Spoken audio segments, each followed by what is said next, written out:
নাতনির বিয়েতে শখ করে তার ওজন পরিমাণ পয়সা উপহার দেওয়ার ইচ্ছা ছিল বগুড়ার আব্দুল কাদের প্রামাণিক ও তার স্ত্রী মারা গেলেও তার কাছে প্রতিশ্রুতি দিয়েছিল এই শখ পূরণের। বিয়ের সময় সে পরিমাণ পয়সা জমানো সম্ভব না হলেও অবশেষে নাতনির বিয়ের প্রায় 1.5 বছর পর সেই শখ পূরণ করলেন তিনি। মেয়ের জন্মের পর ওয়াদা করেছিল নাতনির বিয়ের সময় নাতনির যত ওজন হবে ততগুলো পয়সা দিয়ে তাকে উপহার দিবে, এটা নানার শখ ছিল।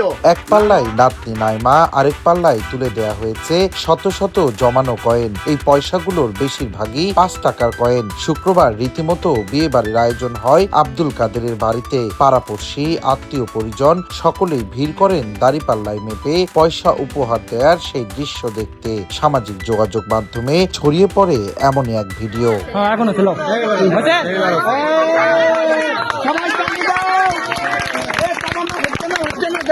নানার কাছ থেকে অভিনব এমন উপহার পেয়ে আবেগাপ্লুত নাতনি নাইমা।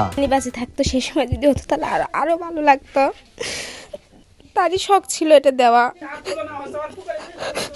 কান্না জড়িত কণ্ঠে আব্দুল কাদের জানান, পত্রিকায় বিভিন্ন মানুষের সংবাদ দেখে তারা স্বামী স্ত্রীও এই ইচ্ছা পোষণ করেছিলেন। দুজনে মিলে অনেক বছর ধরে কয়েকটি মাটির ব্যাংকে এই পয়সা জমিয়েছেন তারা।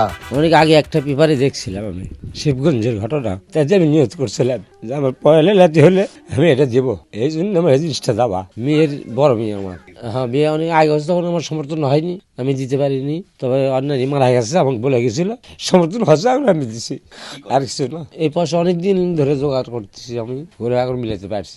হ্যাঁ, হওয়ার পর থেকে ভালো লাগছে। হ্যাঁ, আমি ঋণ মুক্ত। নাতনির প্রতি ভালোবাসা প্রকাশের ব্যতিক্রমে এই উদ্যোগ নেয়া আব্দুল কাদের বগুড়া শহরের ঠনঠনিয়া এলাকার বাসিন্দা। সঞ্জু রায়, দেশ টিভি, বগুড়া।